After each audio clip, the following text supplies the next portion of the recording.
भोली सी सूरत, मासूमियत भरा चेहरा, लेकिन इरादे बेहद खौफनाक। मकसद हिंदू लड़कियों को मुस्लिम बनाना।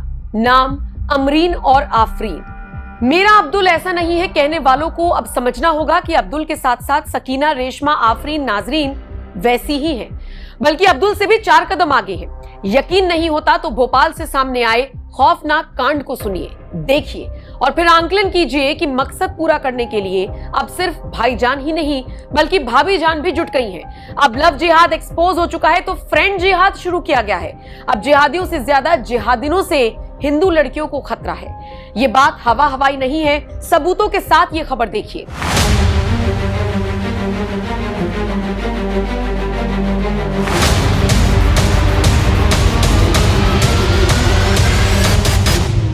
यूपी में लव जिहाद पर तो कानून आ गया। योगी सरकार के बुलडोजर और एनकाउंटर नीति ने जिहादी मानसिकता के साथ साथ अपराधियों पर भी लगाम लगा दी। लेकिन बाकी राज्यों का क्या? बाकी राज्यों में तो अब्दुल और उसकी बहनें लगातार हिंदू लड़कियों का धर्मांतरण करा ही रही हैं। सवाल यह है कि जिहादी मर्दों को तो 72 हूरों का लालच हो सकता है, लेकिन जिहादी सोच की महिलाओं का मकसद क्या है और क्यों है? अब जैसे मध्य प्रदेश के भोपाल से सामने आए इस खौफनाक कांड को सुनिए, जहां पर 2 सगी मुस्लिम बहनों ने हिंदू लड़कियों को न सिर्फ अपना दोस्त बनाया बल्कि इसी दोस्ती की पीठ में छुरा घोंप दिया। कैसे?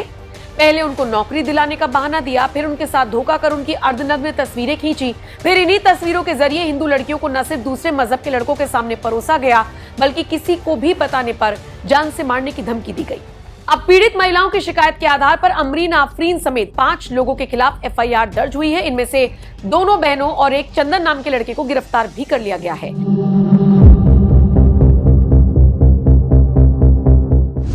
क्या है पूरा मामला?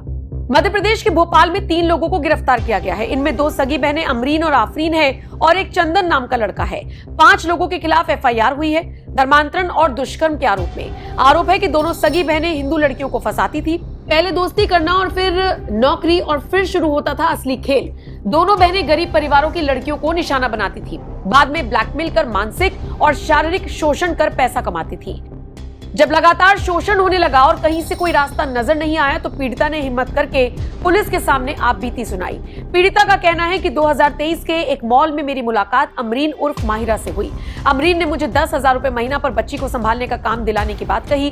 फिर मुझे अशोक गार्डन स्थित घर पर रख दिया गया। बाद में सागर रॉयल विलास वाले मकान पर बुलाया गया, जहां पर अमरीन अपने बॉयफ्रेंड के साथ रहती थी। इसके बाद चंदन की बहन के घर पर मुझे चाय में मिलाकर नशीला पदार्थ दिया गया और फिर कई लोगों ने मिलकर दुष्कर्म किया। विरोध करने पर जान से मारने की धमकी दी गई, जबरन धर्मांतरण कराया, नमाज पढ़वाई और बुर्का पहनने के लिए भी कहा गया। खैर, पीड़िता की शिकायत के आधार पर फिलहाल पुलिस ने सख्त एक्शन लिया तो है, लेकिन सवाल यह है कि कब तक हिंदू लड़कियां मुस्लिमों की दोस्ती, उनके प्यार के जाल में फंसती रहेंगी और इसी तरह से उनका शिकार बनती रहेंगी। फिलहाल इस खबर पर आपका क्या कहना है? अपनी राय कमेंट कर हमें जरूर बताएं।